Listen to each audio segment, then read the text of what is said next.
If you ever counted out 20 quarters just to enter a world where Pac-Man was king and initials on a leaderboard could make you a legend, you remember what made arcades the lifeblood of youth in the 1980s.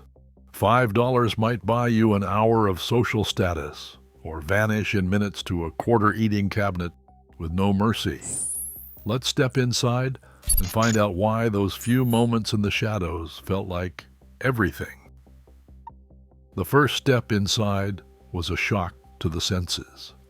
Bright sunlight gave way to a world ruled by darkness and neon, the only real light coming from dozens of glowing screens lined up in rows like sentinels. The air was thick, warm with the hum of electronics, layered with the smell of pepperoni pizza, hot popcorn, and a trace of cigarette smoke that clung to your clothes. Underfoot, the carpet was patterned with wild shapes, designed to hide years of spills and stains, but you could still feel the sticky patches from last night's soda. Quarters weighed heavy in your pocket, each one a promise and a decision waiting to be made. The first thing you did was scan the room, pinball machines flashing along the walls, the prize counter off to one side, its glass case filled with plastic trinkets and candy. The snack bar glowed behind it, promising slices of pizza and tall cups of soda for anyone with a few bucks left over. Every arcade had its own map, and you learned it fast.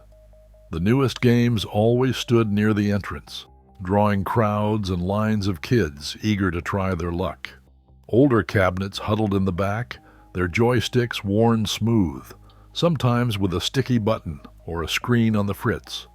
You would spot the regulars, kids who seemed to live here, already camped out at their favorite machines, eyes locked in battle, hands dancing across the controls. Noise was everywhere, the overlapping beeps, explosions and music of a dozen games, the clatter of coins and metal trays, the low murmur of voices rising to shouts when someone hit a high score.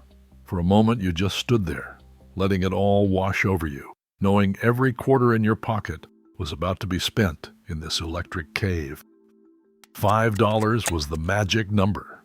That was the typical allowance for a Friday night, and it translated to 20 shots at glory if you stuck to the 25-cent machines. But those quarters didn't just buy time, they bought choices, and every choice mattered. Some games were notorious for chewing through your stash in seconds. Dragon's Lair demanded 50 cents a play and could end your run in less than a minute if you missed the timing. Defender, with its relentless difficulty, was another quarter eater. Kids joked it was a game designed to make you broke before you even finished your slice of pizza. So you learned to stretch your money. Watching the best players was free, and you could pick up patterns or strategies before risking your own coin. Some kids, like Sam, had a system. He would split his $5 into two piles, one for old favorites where he knew he could last, and a smaller reserve for new games he was eager to try. If he found a machine that let him hang on for 15 minutes with a single quarter, he would stick with it, milking every second. When a game was packed, he would hang back, study the regulars, and wait until he was sure he could make his quarter count. The weight of a roll of quarters in your pocket was power, but it was also a clock ticking down. Every decision, whether to risk a new game, challenge a high score, or just watch and wait, meant the difference between an epic night and an early walk home. Skill wasn't just about reflexes. It was about making those quarters last and walking out with a story to tell. Pac-Man was the king of the arcade. If you wanted to see a crowd, you looked for the yellow maze glowing near the entrance. There was always a line, quarters stacked up under the screen, each one a silent promise. I'm next. Dragon's Lair sat close by, its cabinet twice as flashy and twice as expensive. 50 cents a play, and most kids burned through their shot in seconds. But the animation was so gorgeous that just watching was half the thrill. Donkey Kong drew the diehards, kids who knew every barrel pattern and could leap to the top for hours if they got in the zone. Galaga was for the pattern masters, memorizing every enemy dive, chasing the perfect bonus round. Defender, on the other hand, was a badge of honor. Surviving more than a minute meant you were someone to watch. Pinball machines flanked the walls, usually with older kids hunched over them, working the flippers and nudging the glass just enough to avoid a tilt. If you managed to trigger multi-ball, you would get a small audience, everyone hoping to see a jackpot. High scores weren't just numbers, they were legend. Your 3 initials at the top of the board meant you ruled that machine. People remembered those combinations, whispered about them, sometimes even tried to guess who you were if you kept your identity quiet. The rules were simple, but they mattered. A quarter placed on the bezel meant you had the next game, no arguments. If you were waiting, you watched, learned, and hoped the current player would lose soon. Sam, always chasing the leaderboard, had his own ritual. He would warm up on Galaga, scope out Pac-Man for open spots, and if he felt brave, take a run at Dragon's Lair. Status wasn't about age or what school you went to. It was about skill, initials, and how long you could hold a crowd. Friday nights meant knowing exactly where your friends would be. No phone calls, no texts, just a silent agreement that the arcade was the meeting place. The birthday party room sat off to the side, its folding table covered with paper plates, half-eaten slices of pizza, and a melting sheet cake.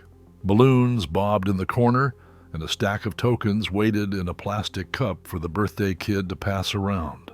For a few bucks a head, everyone got their own handful, 10, maybe 20 tokens, and a couple of hours to turn those coins into memories. Sam, grinning with frosting on his face, handed out tokens to his friends, each one plotting which game to hit first before the time ran out. Arcade staff, usually older teens who seemed to know every trick, drifted through the party with a practiced ease. Sometimes they would slip a few extra tokens to the birthday kid or show a newcomer how to work a stubborn joystick. If a machine jammed, the tech would arrive with a jangling keyring and a quick fix, answering questions about the circuit boards inside. Regulars learned who to ask for tips, and sometimes, if you caught an employee in a good mood, you would get a lesson in beating the first wave on Galaga or racking up tickets on skee-ball. It was not just about the games. First crushes sparked over air hockey tables, the clack of the puck mixing with nervous laughter.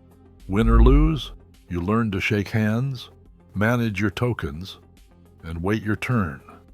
The arcade taught you how to lose with a shrug and win without boasting, skills that mattered long after you left the glow of the screens. The staff kept things moving, settled disputes, and, when needed, quietly looked out for the younger kids. For a generation, these places were more than just a way to burn through allowance. They were where you figured out friendship, competition, and the unwritten rules of growing up. Marta kept a ledger behind the counter, a battered notebook with pages filled with neat columns, cabinet costs, weekly coin drop, snack bar receipts. In the early 1980s, the numbers looked almost unreal. A single Pac-Man machine, bought for around $3,500, could pull in $200 a week. Some cabinets paid for themselves in a month. Multiply that by 40 machines, and a busy arcade could clear $6,000 or more every week.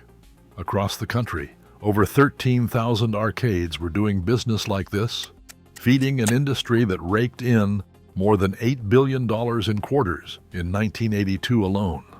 Even after paying rent, staff, and repairs, there was plenty left for new games, better lighting, or another pizza oven.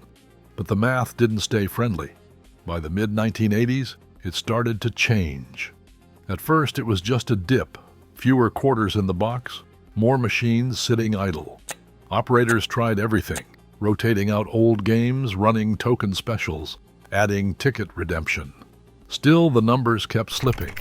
Then the Nintendo Entertainment System, NES arrived in 1985. For the price of a few weeks' worth of quarters, families could buy a console and play at home.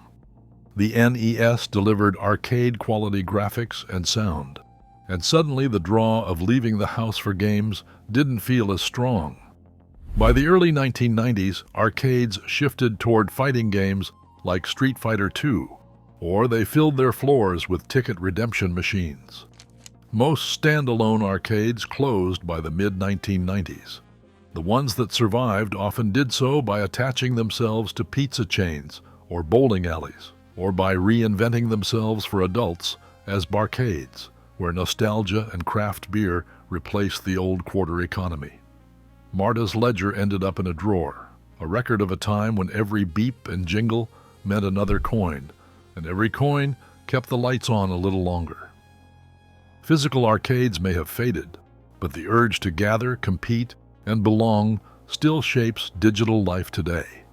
As online gaming communities have grown past 3 billion players worldwide, that original spark, connection in a shared space, remains the heart of every high score.